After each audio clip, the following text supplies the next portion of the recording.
ఓం శ్రీ మాత్రే నమః. శ్రీ గురుభ్యో నమః. అమ్మవారి పిలుపు ఛానల్కి స్వాగతం అండి. ఆ అమ్మవారి యొక్క ఆశీస్సులు మనపై ఎప్పుడూ ఉండాలని మనస్ఫూర్తిగా కోరుకుంటూ ఈరోజు వీడియో అయితే స్టార్ట్ చేయబోతున్నాను ఫ్రెండ్స్. ఈరోజు వీడియోలో అమ్మవారి పిలుపు ద్వారా మనకు అందబోయేటువంటి సందేశం ఏమిటి అంటే, బిడ్డ, నీకు ఏదైతే ఏ బంధమైతే దూరమైంది అని చెప్పి బాధపడుతూ ఉన్నావో ఆ బంధాన్ని నేను నీ వద్దకు చేర్చబోతున్నాను. కాబట్టి ఈరోజు ఈ ప్రశాంతంగా ఈ యొక్క సందేశాన్ని ఆలకించు అమ్మా అని తెలియపరుస్తున్నారు. అమ్మవారి యొక్క సందేశంలో ఉన్నటువంటి పరమార్థం ఏమిటో ఇప్పుడు మనం వివరంగా తెలుసుకుందామండి. ఇక వీడియో స్టార్ట్ చేసే ముందుకు అందరికీ ఒక చిన్న రిక్వెస్ట్ ఫ్రెండ్స్. కొత్తగా మన ఛానల్ కనుక ఎవరైనా చూసినటువంటి వారంటే ఛానల్ అయితే సబ్స్క్రైబ్ చేసుకొని మా వీడియో మీకు నచ్చితే ఒక చిన్న లైక్ చేసి ఓం శ్రీ మాత్రే నమః అని ఒక చిన్న కామెంట్ చేయండి. ఇక అమ్మవారి యొక్క సందేశాన్ని మొదలుపెట్టే ముందుగా, ప్రతి ఒక్కరి జీవితంలో ఎన్నెన్నో సమస్యలు ఎన్నెన్నో ఇబ్బందులు పడుతూ ఎక్కడెక్కడ జ్యోతిష్యం చెప్పించుకొని నిరాశ చెందినటువంటి వ్యక్తులు అయితే చాలామంది ఉండుంటారు కదండి. అటువంటి వారి అందరికీ కూడా శ్రీ అమ్మోరు తల్లి దివ్య ఆశీస్సులతో జ్యోతిష్యం చెప్పబడినండి. గురువుగారు సుబ్రహ్మణ్యం రాజు గారు వశీకరణ స్పెషలిస్ట్ అండి. ఏ విధమైనటువంటి సమస్యకైనా కానీ తగినటువంటి పరిష్కార మార్గాన్ని పూజల రూపంలో కానీ పరిహార రూపంలో కానీ మీకు తెలియపరుస్తారండి. మీకు ఎటువంటి ముఖ్యమైనటువంటి సమస్య అయినా కానీ గురువుగారిని ఒక చిన్న ఫోన్ కాల్ ద్వారానే మనకు పరిష్కార మార్గాన్ని చూపుతారు. మనం ఎటువంటి పరిస్థితుల్లో ఉన్నా కూడా ఒక చిన్న ఫోన్ కాల్ ద్వారానే గురువుగారిని అయితే సంప్రదించవచ్చు అండి. నేరుగా గురువుగారి కాంటాక్ట్ నెంబర్ వచ్చేసి 7671842838. చాలా నమ్మకంతో ఒక్కసారి కాల్ చేసి ప్రయత్నించండి. ఎటువంటి చెడు ప్రయోగాలకైనా నివారణ అయితే చేయగలుగుతారండి గురువుగారు. మీకు ఎటువంటి సమస్యకైనా కానీ ఫోన్ ద్వారానే వితిన్ 24 అవర్స్లో మంచి మార్గాన్ని అయితే చూపబడను. ఒక్కసారి ప్రయత్నించి చూడండి. చాలా నమ్మకమైనటువంటి గురువుగారు. ఇక ఈరోజు అమ్మవారు ఈ సందేశం ద్వారా ఏం తెలియబోతున్నారో తెలుసుకుందామండి.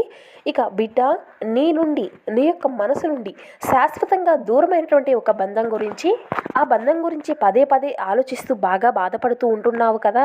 మరలా ఆ యొక్క బంధము అనేది తిరిగి నీ వద్దకు చేరుతుందా లేదా అని పదే పదే నన్ను అడుగుతూ ఉంటున్నావు కదా.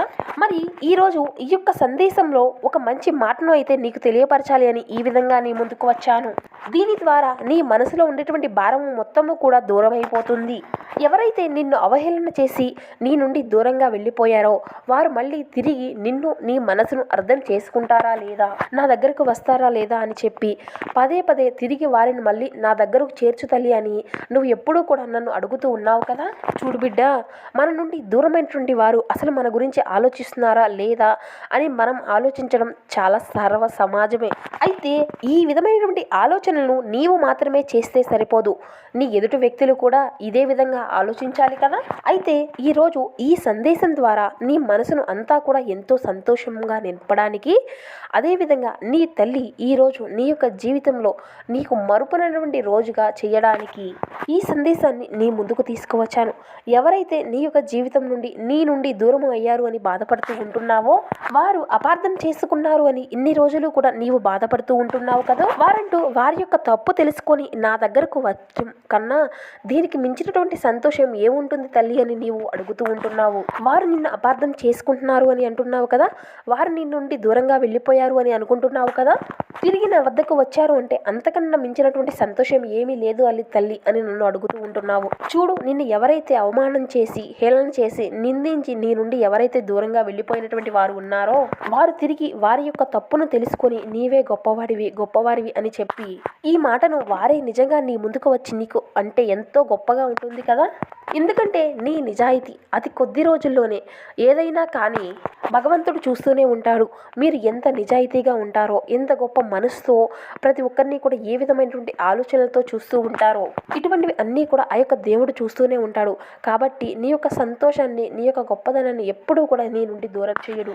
ఆ తల్లి ఈరోజు మనకి ఏం తెలియపరచాలి అనుకుంటుందంటే, ఎవరైతే నీ నుండి దూరంగా వెళ్ళిపోయారో, మనల్ని నిందించి, మనల్ని అవహేళన చేసి, మనల్ని అర్థం చేసుకోకపోగా వారిని మన దగ్గరకు చేయబోతుందట.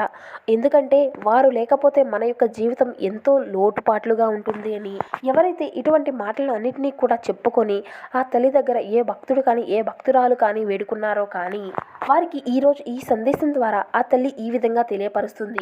బిడ్డ, వారు దూరమైనటువంటి క్షణం నుండి నీవు చాలా విధాలుగా బాధపడుతూ వస్తున్నావు. వారు తిరిగి వస్తే చాలు అని అనుకుంటున్నావు కదా.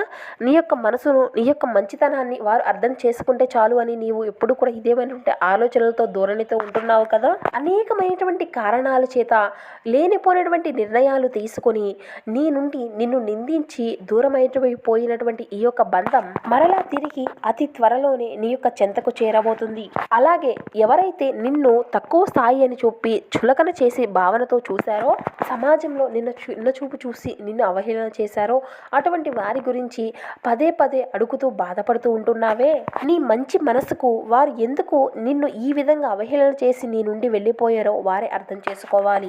చూడు, ఎవరైనా కానీ వారి యొక్క మనస్తత్వం, వారి మనసులో ఏదైనా ఆలోచనలు కలిగి ఉంటారో అది చెప్పడం ఎవరి త్వరమూ కాదు. కాబట్టి వారు పైకి ఒకలా బయట ఒకలా ఉంటారు. కాబట్టి అటువంటి వ్యక్తులను అంచనా వేయడం అనేది కూడా చాలా కష్టమే. కాబట్టి నీవు కూడా అదే విధంగా ఉన్నావు. ఇక చూసినట్లయితే నీ యొక్క ఎదుగుదల అనేది ఏ విధంగా ఉంటుందో, నీ యొక్క మంచి మనసు అనేది ఏ విధంగా ఉంటుందో, నలుగురికి కూడా ఉపయోగపడే విధంగా నీ యొక్క పనులు అనేవి ఏ విధంగా ఉంటాయో అంతే విధంగా వారిని కూడా అమితమైనటువంటి ప్రేమతో ప్రేమించి చేరదీసుకొని దగ్గర చేసుకున్నావు. కానీ వారు మాత్రం నీ నుండి దూరమైపోయారు. మంచి కోరేటువంటి వారు మన చుట్టూ నిలబడి మనకు ఎంతో ధైర్యాన్ని ఇస్తూ ఉంటే, చెడుకును కోరుకునేటువంటి వ్యక్తులు మాత్రం మన యొక్క ఎదుగుదలను చూసి ఎప్పుడు కూడా వారి యొక్క శిక్షను మాత్రం అనుభవిస్తూనే ఉంటారు. అంటే మనం సంతోషంగా ఉంటే వారు కుళ్ళుకుంటూ పైకి మాత్రం నవ్వుతూ లోపల మాత్రం శిక్షణ అనుభవిస్తూనే లెక్క.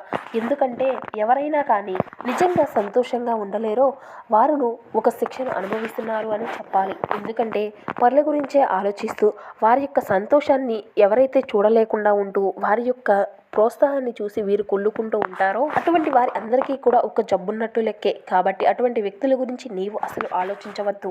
నిన్ను అపార్థం చేసుకున్నారు అని చెప్పి అంటున్నావు కదా, అసలు ఏముంటే నిన్ను అపార్థం చేసుకుంటారు చెప్పు. ఎంత మంచి మనసు నీది, అందరూ కూడా బాగుండాలి అని చెప్పి కోరుకుంటూ ఉంటావు.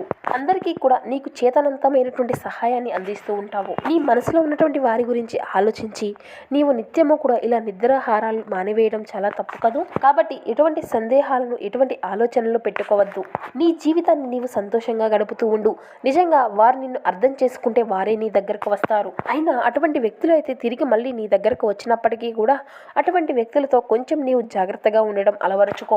అయితే నీకున్నటువంటి నీ యొక్క మనసుకు నచ్చినటువంటి నీ యొక్క జీవితాన్ని చిన్నాభిన్నం చేసుకోకుండా సంతోషంగా ఆనందంగా నీ యొక్క జీవితాన్ని ఎప్పుడు కూడా గడపాలి అని ఇదే నీ తల్లి యొక్క ప్రతి క్షణం కోరిక. కాబట్టి నీవు ఎప్పుడు కూడా ధైర్యంతో ఉండు, ధైర్యాన్ని కలిగి ఉండు. నీ యొక్క మానసిక శక్తి కూడా క్షీణించిపోతూ ఉంది. నీవు నడిచేటువంటి మార్గము అంతా కూడా చిన్నాభిన్నంగా తయారవుతుంది. ఎంత కష్టంగా ఉన్నా కానీ నీ ముందు నీ తల్లిగా నేను నడుస్తూ ఉంటాను అని ఎప్పుడు కూడా గుర్తుపెట్టుకోసుమా. కాబట్టి నేను ఎప్పుడు కూడా అన్ని వేళలా నీతోనే ఉండి నీకు సహాయాన్ని అందిస్తాను అనేటువంటి మాటను మాత్రం నీవు అసలు మరవవద్దు. నీవే ఒక్కసారి గుర్తు తెచ్చుకో.